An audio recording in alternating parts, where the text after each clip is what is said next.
The Australian Medical Association is calling for a national real-time firearms register to reduce gun violence. The Sporting Shooters Association says the AMA's proposal is unnecessary because there are state-based registries, but the Peak Medical Group says the state systems are not effective in reducing firearm incidents. The AMA says there needs to be a central database where authorities like hospitals can access firearm information. When it comes to matters of public health issue, we believe we have a role and a responsibility to speak out. In fact, a foremost responsibility. Public ownership of guns in the community is a risk to public health, and for that reason we feel we have a duty and an obligation to speak on this matter. The evidence is clear. Since the 1996 firearms agreement, the number of deaths by guns in the community have significantly reduced, more than halved. There's been over 1 million guns handed back for various amnesties over that period of time. We are the ones who have to, my colleagues in ED have the ones who deal with the effects, the trauma, the carnage that is brought on by illicit gun use in the community, and in fact, even in the cases where the majority of cases of accidents by gun are through suicides, and that is the significant majority of the cases, and that's a mental health issue that we all have to deal with. So I think we're really qualified because of our everyday exposure to this area. And joining me now is Liberal Democrat Senator David Leyonhjelm. Senator, welcome. Doesn't a national registry make sense instead of this patchwork system? I'm not sure what problem it's trying to fix, but we are actually moving towards interchange between the state registries now.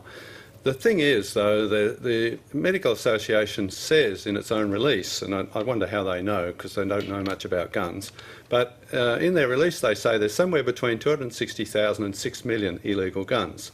Now, obviously the registries in each state only keep track of the ones that are known about, of which there are many millions, of course.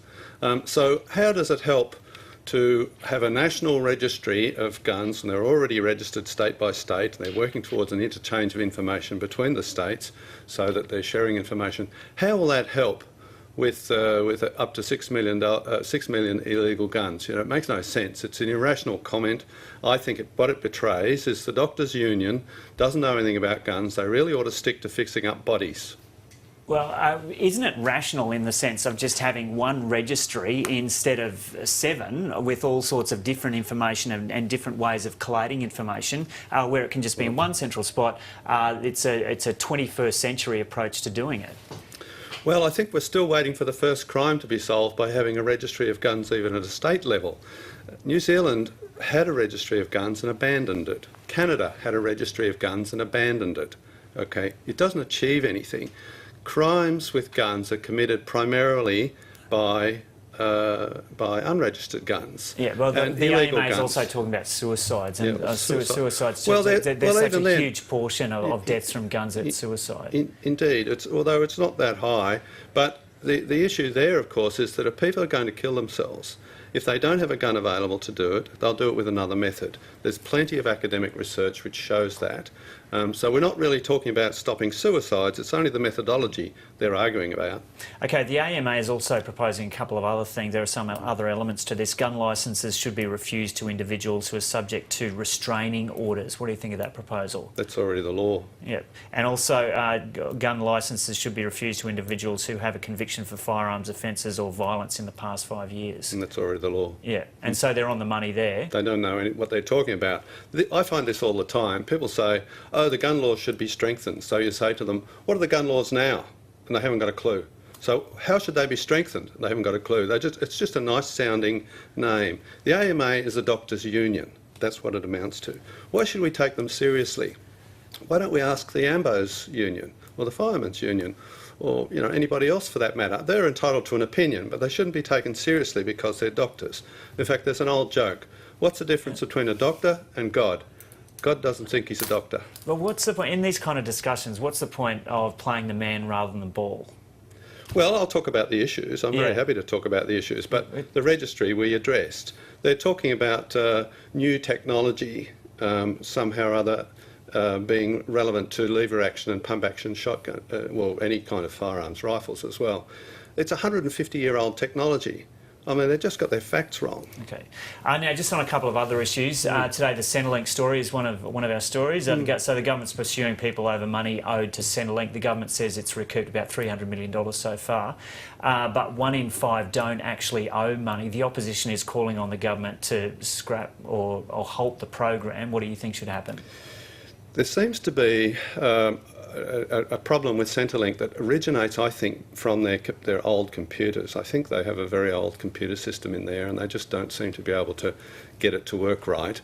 There is talk about upgrading it, and I think a lot of their problems originate from that. Yes, they need to be very sensitive to these people. Often they're down to their last dollar or two, and to go collecting money from people who don't owe it in the first place causes stress. They often live from week to week or fortnight to fortnight on their benefits or their pay packet and their supplements and that sort of stuff. You've got to be very careful about interfering with the cash flow of people like that and telling them you owe money when they don't. They do need to be very careful, and there's obviously an endemic problem or a systemic problem in Centrelink. So what do you think should happen with that program then? Do you think it should be kind of halted or scrapped? No, it's perfectly legitimate to go after people who owe money and say, well, you've got to pay it back. And if it's Centrelink's mistake, obviously they've got to be very gentle about how they take it back from them.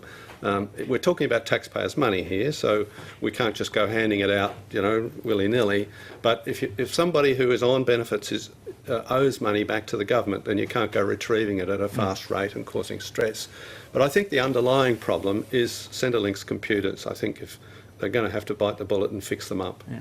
What you've said there seems in stark contrast to your comments about the pension debate the other day when you said we've got to get over this thing, any perception that you should be proud to be on the pension. You should not be proud to be on the pension. Do you stand by those comments? Oh, absolutely. But doesn't that denigrate people who are on the pension? How do you think that makes people who are legitimately on the pension feel? Well, it wasn't intended to denigrate people who are legitimately on the pension. The issue really is who is legitimately on the pension. That's the point I was trying to make. And it's nothing to be proud of to be on the pension, because what it signifies is that you are a low-income person. Now, I'm not saying you should be ashamed of it. Some people say, oh, you should be ashamed of it. That's not the converse of not being proud of something. My wife and I travel internationally all the time, quite regularly. We're always meeting people who are quite well off, quite prosperous, but who are spending up big so they can go home and qualify for the pension. That's what I'm talking about. They treat it as a sort of a reward for being of a certain age to get on the pension, as if they should be proud of it. That's what I'm talking about. Yeah. Now, for people who need to be on the pension, who have a low income, couldn't survive in a decent standard of living without the pension, I have no quarrel with that at all, and I'm perfectly willing to accept that even that under the right circumstances the pension should be increased for people who rely entirely on the pension. But what we're talking about here is people who live in multi-million-dollar houses often, who have $1 million in the bank or in financial assets, squealing because they have to spend some of that money to live on instead of receiving a pension or a part pension. What they want to do is leave their money to their kids. Now, that's not a matter for subsidisation by subsidy by taxpayers. Okay, Senator David Leyonhjelm, thanks for joining us this morning. My pleasure. A minor earthquake